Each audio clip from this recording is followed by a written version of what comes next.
जय हिंद दोस्तों। आप देख रहे हैं आपका अपना चैनल स्टडी टेक।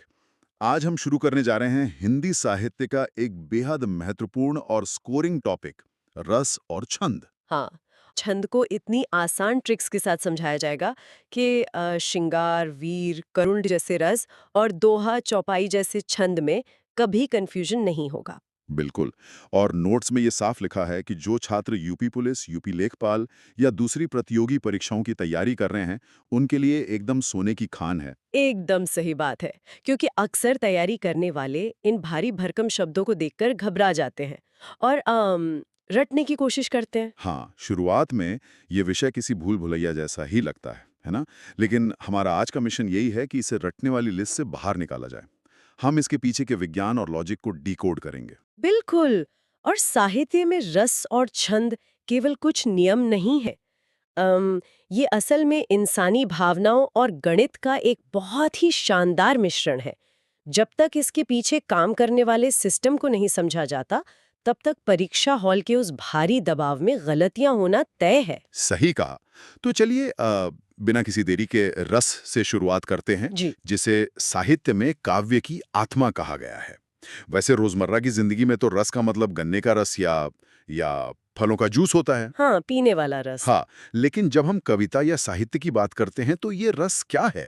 स्रोत सामग्री बहुत साफ शब्दों में बताती है कि किसी कविता को पढ़ने, सुनने या किसी नाटक को देखने से जो आनंद मिलता है, जो एक इमोशन पैदा होता है, वही असल में रस है। एकदम सही। और इसके जो प्रवर्तक हैं, मतलब जिन्होंने इसकी शुरुआत की, वो भरत मुनि माने जाते हैं। उन्होंने नाट्य शास्त्र नाम की एक महान पुस्तक लिखी थी। यहीं पर मेरे दिमाग में एक उलझन है। क्या उलझन? देखिए, नोट्स के मुताबिक भरत मुनि ने अपने नाट्यशास्त्र में केवल 8 ही रस माने थे। अब एक इंसान के अंदर तो भावनाओं का पूरा समंदर होता है ना? जी। जार, गुस्सा, प्यार, नफरत, जलन। फिर उन्होंने गिनती सिर्फ 8 पर क्यों रोक दी?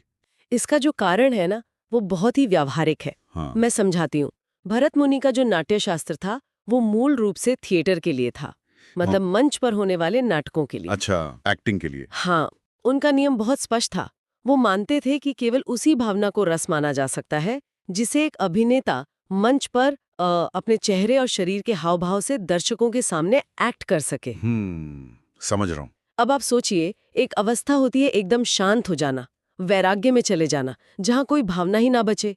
अब इसे मंच पर कैसे दिखाया जाएगा? हाँ, ये तो सच में मुश्किल है। हाँ, अगर कोई अभिनेता 10 मिनट तक मंच पर बिना हिले डुले, बिना कोई भाव दिखाए, एकदम शांत बैठा रहे, तो दर्शक क्या समझेंगे? दर्शक तो यही समझेंगे कि अभिनेता अपने डायलॉग भूल गया है या फिर नाटक ही खत्म हो गया है। बिल्कुल।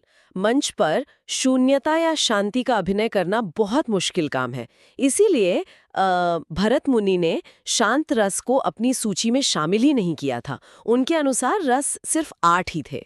अरे वाह! ये तो बहुत लॉजिकल है। तो फिर ये जो 9वां रस है, यानी शांत रस, ये मुख्य सूची में आया कहाँ से? क्योंकि आजकल की परीक्षाओं में तो हम मुख्य रूप से 9 रस ही पढ़ते हैं ना? हम्म। ये बदलाव बहुत बाद में आचार्य अभिनव गुप्त ने किया था। अच्छा। जी, उन्होंने एक बहुत ही गहरी बात कही। उन्होंने तर्क दिया कि साहित्य और कविता का दायरा केवल नाटक या मंच तक सीमित नहीं है। मतलब वो सिर्फ देखने वाली चीज नहीं है। बिल्कुल। अगर कोई व्यक्ति अकेले में बैठकर कोई आध्यात्मिक कविता पढ़ रहा है और उसे पढ़कर उसके मन में दुनियादारी से वैराग्य या एक परम शांति का एहसास होता है, तो वो भी तो एक बहुत शक्तिशाली भावना है ना? हाँ, बिल्कुल है। कविता का काम सिर्फ नचाना या रुलाना थोड़ी है। कभी कभी मन को एकदम ठहरा देना भी तो कविता का ही काम है ना। इसलिए अभिनव गुप्त ने 9वां रस जोड़ा, जिसे शांत रस कहा गया। अच्छा, तो ऐसे 9 रस पूरे हुए। हाँ, इसके बाद विद्वानों ने वात्सल्य रस, मतलब बच्चों के प्रति प्रेम, और भक्ति रस को भी जोड़ा, जिससे कुल संख्या 11 तक पहुंच गई। 11। तो क्या एग्जाम में 11 पर टिक लगाना है? नहीं नहीं, परीक्षाओं के दृष्टिकोण से ये याद रखना बहुत जरूरी है कि मूल रसों की संख्या आज भी 9 ही मानी जाती है। चलिए, ये बैकग्राउंड तो एकदम क्लियर हो गया। अब उस हिस्से पे आते हैं जो छात्रों को सबसे ज़्यादा तकनीकी लगता है, रस के अंग। मतलब ये भावना शरीर में काम कैसे करती है? हाँ, यहीं पर सबसे ज्यादा कंफ्यूजन होता है। नोट्स बताते हैं कि इसके 4 मुख्य चरण होते हैं: स्थायी भाव, विभाव, अनुभाव और संचारी भाव। अब इसे समझने के लिए मैं आधुनिक तकनीक का एक उदाहरण देना चाहूंगा। हाँ, बिल्कुल दीजिए। मान लीजिए कि जो स्थायी भाव है वो हमारे स्मार्टफोन में पहले से इंस्टॉल किए गए किसी ऐप की तरह है। हम्म। ये ऐप फोन की मेमोरी में हमेशा मौजूद रहता है, लेकिन बैकग्राउंड में सोता रहता है। मतलब जब तक आप उस ऐप के आइकन पर क्लिक नहीं करते, वो स्क्रीन पर खुलता नहीं है। अरे वाह, ये तुलना बहुत अच्छी है। है ना? इंसान के दिल में भी 9 मुख्य भावनाएं हमेशा सोई हुई अवस्था में रहती हैं, जिन्हें स्थायी भाव कहते हैं। ये ऐप वाला उदाहरण इसके सिस्टम को समझने के लिए एकदम सटीक बैठता है। हाँ, अब अगर स्थायी भाव वो सोता हुआ ऐप है, तो सवाल ये है कि उस पर क्लिक कौन करता है? हाँ, वो ट्रिगर क्या है? वो क्लिक ही विभाव है। विभाव वो बाहरी कारण है, परिस्थिति है या कोई वस्तु है जिसे देखकर इंसान के अंदर का सोता हुआ स्थायी भाव जाग जाता है। अच्छा, इसका कोई उदाहरण? श्रोतु में एक बहुत अच्छा जंगल और शेर का उदाहरण दिया है, उसी को लेते हैं। मान लीजिए कोई जंगल से गुजर रहा है और अचानक उसके सामने एक खूंखार शेर आ जाए। बाप रे! तो वो जो शेर है ना, वो विभाव है। वो शेर वो ट्रिगर है जिसने उस इंसान के अंदर पहले से मौजूद डर नाम के ऐप को, यानी स्थायी भाव को चालू कर दिया। एकदम सही। अब अगर शेर सामने खड़ा है और डर का ऐप खुल चुका है, तो शरीर चुप तो नहीं रहेगा ना, वो कोई ना कोई एक्शन जरूर लेगा। बिल्कुल लेगा। तो क्या शरीर का यही जो रिएक्शन है वही अनुभाव कहलाता है? हाँ, एकदम सही पकड़ा आपने। अनु का मतलब होता है पीछे या बाद में चलने वाला। भाव जागने के बाद जो भी होता है वो अनुभाव है। जैसे शेर को देखकर पसीने छूटना। हाँ, पसीने छूटना, शरीर का कांपना, रोंगटे खड़े हो जाना या जोर से चीख मारना, ये सारी शारीरिक प्रतिक्रियाएं अनुभाव की श्रेणी में आती हैं। ये इंसान का वो एक्शन है जो चीख चीख कर बताता है कि इसके अंदर कोई मजबूत भावना ट्रिगर हो चुकी है। अच्छा, और नोट्स में इनकी मुख्य संख्या 4 बताई गई है ना? जी, बिल्कुल। यहाँ तक तो ये सिस्टम बहुत सीधा और आसान है। शेर दिखा मतलब विभाव, डर लगा मतलब स्थायी भाव, और शरीर कांपा मतलब अनुभाव। हाँ, एकदम सिंपल। लेकिन ये चौथा अंग क्या है? संचारी भाव, या जिसे व्यभिचारी भाव भी कहा गया है। इसका नाम थोड़ा अजीब सा नहीं है? नाम अजीब लग सकता है, लेकिन इसका काम बहुत दिलचस्प है। संचारी का मतलब है जो निरंतर चलता रहे या बहता रहे। इन्हें पानी के बुलबुले की तरह समझना चाहिए। बुलबुले कैसे? जब एक बड़ा स्थायी भाव जैसे कि डर हावी होता है, तो उस डर के दौरान दिमाग में कई छोटे छोटे विचार आते हैं और पल भर में गायब हो जाते हैं। उसी शेर वाले दृश्य को फिर से सोचिए। ठीक है। इंसान कांप रहा है, लेकिन उसके दिमाग में बिजली की तेजी से कई विचार आ जा रहे हैं, जैसे क्या मैं पास वाले पेड़ पे चढ़ जाऊं, या शायद इस शेर का पेट भरा हुआ हो और ये मुझे छोड़ दे, या फिर क्या मुझे उल्टे पैर भागना चाहिए।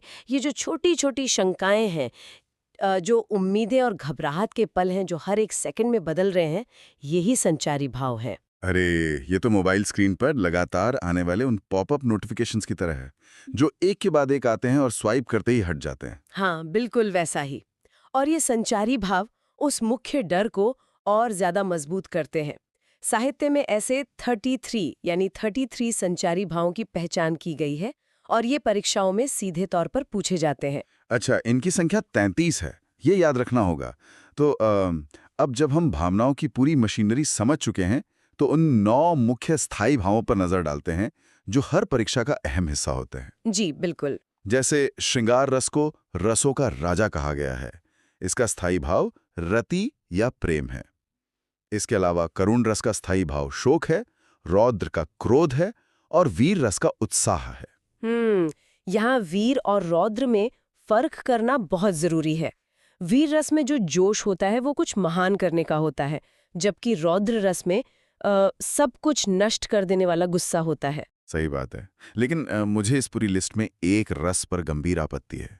मतलब मुझे वो पच नहीं रहा। अच्छा, वो कौन सा रस है? वो है वीभत्स रस, जिसका स्थायी भाव जुगुप्सा या घृणा बताया गया है। मतलब किसी सड़ी गली चीज को, खून, पीप या मांस को देखकर जो उल्टी आने वाली फीलिंग होती है वो।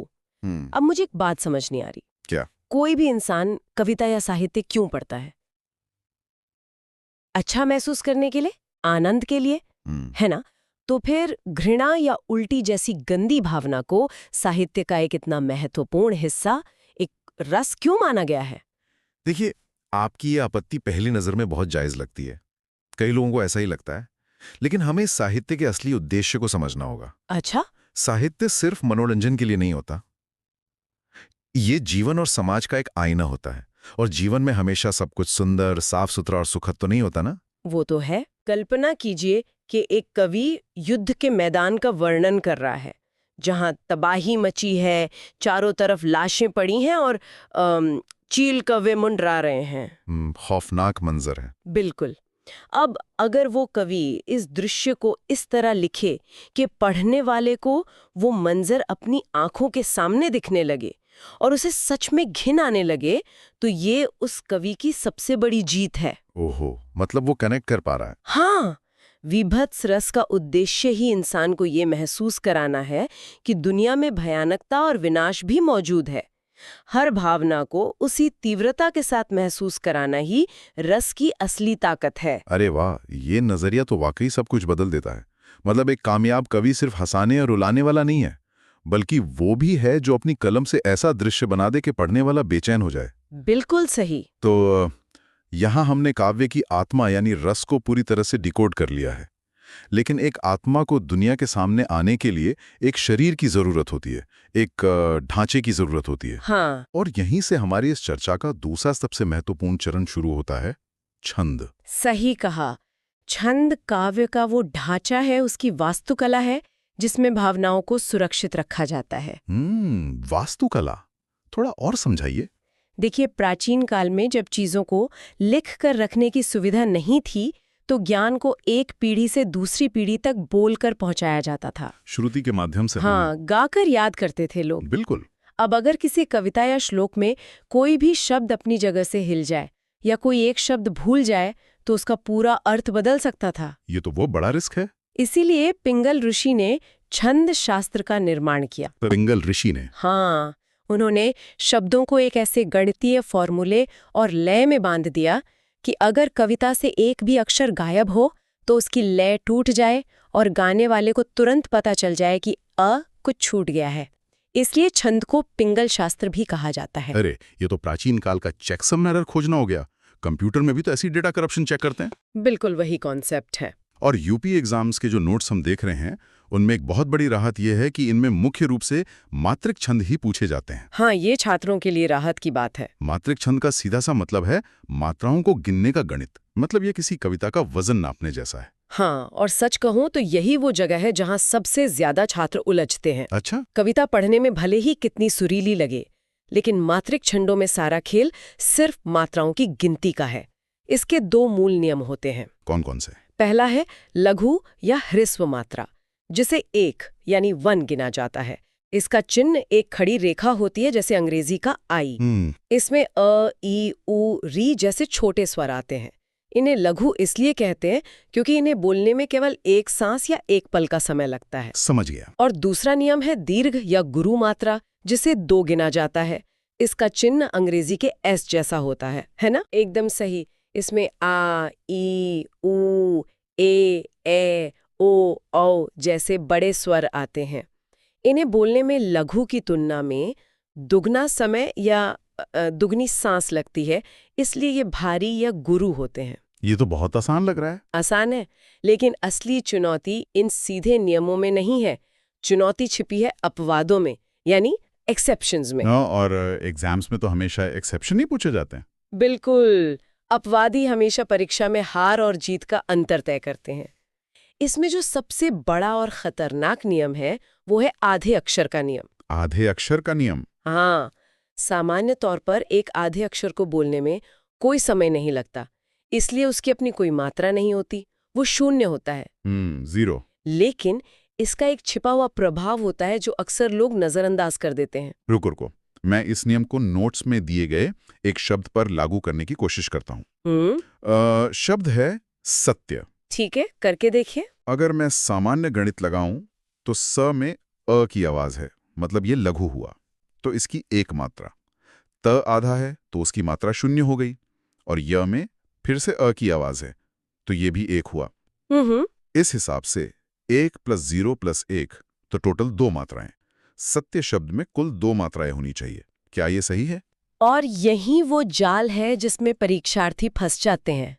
आपका जवाब गलत है। क्या? गलत कैसे? आधा त तो 0 है ना? आधा अक्षर खुद शून्य जरूर है, लेकिन हमें इसके उच्चारण के विज्ञान को समझना होगा। अच्छा, कैसे? जब हम सत्य बोलते हैं तो क्या होता है? स बोलने के बाद हमारी सांस आधे त पर जाकर टकराती है और थोड़ा रुकती है। बोलकर देखिए, सत्य। हाँ, सत्य, सही कह रहे हैं। इस आधे त की वजह से स के उच्चारण पर एक खिंचाव या दबाव पड़ता है, जिससे स को बोलने का समय 2 गुना हो जाता है। इसलिए नियम ये कहता है कि आधा अक्षर अपने से ठीक पहले वाले अक्षर का वजन बढ़ाकर उसे भारी कर देता है, यानी उसे गुरु बना देता है। ओहो, ये सुने, मतलब स जो पहले 1 था वो आधे त के दबाव से 2 बन गया। बिल्कुल। तो गणित कुछ ऐसा हुआ, स की 2 मात्राएं, त की 0 और य की 1 मात्रा, टोटल 3 मात्राएं। यार ये सच में बहुत लॉजिकल है। ये सिर्फ रटने वाली बात नहीं है। ये इस बात पर निर्भर करता है कि हमारे गले से आवाज कैसे निकलती है। एकदम सही। और ऐसा ही एक और बहुत ही कंफ्यूज करने वाला अपवाद है चंद्रबिंदु और अनुस्वार का, मतलब बिंदी का। दोनों दिखने में तो एक जैसे लगते हैं। दिखने में एक जैसे लगते हैं, लेकिन सांस के विज्ञान में दोनों बहुत अलग हैं। इसे एक उदाहरण से समझते हैं जो स्रोत में बहुत अच्छे से समझाया गया है। एक शब्द है हंस, मतलब हंसना, जिसमें चंद्रबिंदु लगा है जी। और दूसरा शब्द है हंस, यानी वो सफेद पक्षी वाला हंस जिसमें सिर्फ बिंदी या अनुस्वार लगा है। तो जब हम हंस बोलते हैं, हंसने वाला, तो चंद्रबिंदु की आवाज बहुत हल्की होती है और वो उसी अक्षर के साथ निकल जाती है। इसलिए चंद्रबिंदु की केवल एक ही मात्रा गिनी जाती है। अच्छा, तो हंस में ह की 1 और स की 1, टोटल 2 मात्राएं हुई। हाँ, लेकिन जब हम पक्षी वाला हंस बोलते हैं तो बिंदी बोलते समय हमारी सांस नाक पर रुकती है। एक हल्का सा दबाव बनता है। इस दबाव के कारण बिंदी हमेशा 2 मात्रा यानी गुरु गिनी जाती है। समझ गया। मतलब हंस में ह की 2 मात्राएं और स की 1, तो टोटल 3 मात्राएं। बिल्कुल। और यही वो छोटी छोटी बारीकियां हैं जो किसी भी प्रतियोगी परीक्षा में एक सामान्य छात्र को टॉपर से अलग करती हैं। यार, ये तो गजब की साइंस है। अब जब मात्राएं गिनने का ये पूरा गणित साफ हो गया है, तो फिर मात्रिक छंदों के प्रकारों को पहचानना तो बस एक फॉर्मूले में वैल्यू रखने जैसा है ना? एकदम। नोट्स के अनुसार इन्हें मुख्य रूप से 3 भागों में बांटा गया है: सममात्रिक, अर्धसममात्रिक और विषममात्रिक। तो शुरुआत सममात्रिक छंद से होती होगी। सम का मतलब है बराबर। सही कहा। जिस छंद की हर लाइन या चरण में मात्राओं की संख्या बिल्कुल एक जैसी हो, वो सममात्रिक होता है। जैसे चौपाई में 28 मात्राएं होती हैं। और परीक्षा के दबाव में इन्हें याद रखने के लिए स्रोत सामग्री में एक बहुत ही मजेदार और जादुई ट्रिक दी गई है। कौन सी ट्रिक? ट्रिक है, चोर हरि की गीतिका गाता है। ये सुनने में भले ही मजाकिया लगे, लेकिन ये बहुत काम की है ना? चो से हो गया चौपाई, मतलब 16 मात्राएं। र से हो गया रोला, यानी 24। और हरि की गीतिका से हरि गीतिका, मतलब 28 मात्राएं। जब परीक्षा हॉल की घड़ी टिक टिक कर रही होती है ना, और दिमाग सुन पड़ने लगता है, तब ऐसी ट्रिक्स संजीवनी बूटी का काम करती हैं। हाँ, ऐसी ट्रिक्स बहुत समय बचाती हैं। और इसके बाद आता है अर्धसम मात्रिक छंद। जैसा कि नाम से ही पता चल रहा है, इसमें आधे चरण एक समान होते हैं। इसका सबसे फेमस उदाहरण तो दोहा है ना? जी। दोहे के पहले और तीसरे चरण में 13-13 मात्राएं होती है और दूसरे और चौथे चरण में 11-11 मात्राएं होती है। और इसी का एक जुड़वा भाई तो है सोरठा, जो दोहे का बिल्कुल उल्टा होता है। बिल्कुल सही। जहां दोहे में 13 और 11 का क्रम होता है, वहीं सोरठा में ये 11 और 13 का क्रम बन जाता है। इसके अलावा बरवय, जिसमें 12 और 7 होती हैं, और उल्लाला, जिसमें 15 और 13 मात्राएं होती हैं, वो भी इसी अर्धसम की श्रेणी में आते हैं। अच्छा, लेकिन इन सब के बाद जो सबसे गहरी संरचना है, वो है विषम मात्रिक छंद। हाँ, ये कोई एक सीधा नियम नहीं है, बल्कि ये 2 अलग-अलग छंदों को एक साथ जोड़कर या वेल्ड करके बनाया गया एक जटिल ढांचा है। इसके 2 मुख्य उदाहरण कुंडलिया और छप्पय हैं, है ना? जी। छप्पय 6 चरणों का होता है, जो रोला के 4 चरण और उल्लाला के 2 चरणों को मिलाकर बनता है। और कुंडलियां तो वास्तव में अपने नाम की तरह कुंडली या चक्रव्यूह है। वो कैसे? कुंडलियां 2 अलग-अलग छंदों यानी दोहा और रोला के मेल से बनती है। शुरुआत की 2 लाइनें दोहे की होती हैं और बाद की 4 लाइनें रोला की। लेकिन इसकी जो सबसे अद्भुत बात है, वो इसका गणित नहीं है, बल्कि इसकी बनावट है। स्रोत के अनुसार कुंडलियां जिस शब्द से शुरू होती है, वो अपनी छठी और आखिरी लाइन में बिल्कुल उसी शब्द पर आके खत्म भी होती है। हाँ, यही कुंडलियां की सबसे बड़ी खूबसूरती है। ये एक ऐसा घेरा बनाती है जो कहीं से टूटता नहीं है। एकदम। तो आज की इस पूरी चर्चा को अगर हम एक जगह समेटें, तो हमने देखा कि कैसे रस किसी कविता या दृश्य के अंदर छिपी वो भावना है, वो आत्मा है, जो इंसान को रुलाती है, उसमें जोश भरती है या फिर उसे घिन महसूस कराती है। बिल्कुल। और कैसे छंद वो कठोर गणितीय ढांचा है, वो शरीर है जो उन भावनाओं को एक ऐसी लय में बांधता है ताकि वो सदियों तक सुरक्षित रहें। हाँ, मुझे पूरी उम्मीद है कि अब किसी भी एग्जाम में वीभत्स रस या आधे अक्षर की मात्रा जैसे सवाल किसी को डराएंगे नहीं, बल्कि लोग उन्हें पूरे लॉजिक के साथ सॉल्व करेंगे। इस पूरे विश्लेषण से यही बात सामने आती है कि किसी भी विषय को केवल पास होने के लिए रटना बहुत ही उबाऊ और खतरनाक काम है। लेकिन जब हम नियमों के पीछे के कारण को, उसके विज्ञान को समझ लेते हैं, तो वही विषय सबसे ज्यादा दिलचस्प लगने लगता है। बिल्कुल सही कहा आपने। तो इस चर्चा को समाप्त करने से पहले एक बहुत ही गहरे मनोवैज्ञानिक पहलू पर विचार करना चाहिए, जिसका जिक्र भी हमने कुंडलिया छंद के दौरान किया था।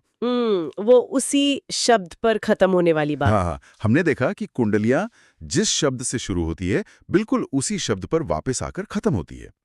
अब ये सोचने वाली बात है कि जब कोई कवि अपनी पूरी बात कहने के बाद आपको वापस उसी बिंदु पर लाकर खड़ा कर देता है जहां से उसने शुरुआत की थी, तो वो आपके दिमाग पर क्या असर डालना चाहता है? ये तो सोचने वाली बात है। क्या वो इस चक्र के जरिए अपने विचार को एक पूर्ण विराम देकर पूरी तरह बंद कर देना चाहता है, या फिर वो दिमाग को उसी एक शब्द और उसी भावना के चक्रव्यूह में हमेशा के लिए गोल गोल घुमाते रहना चाहता है? वाह, ये तो बहुत ही गहरा सवाल है ना? छंदों के इस मनोवैज्ञानिक खेल पर जरूर विचार कीजिएगा। आज के इस डीप डाइव में बस इतना ही।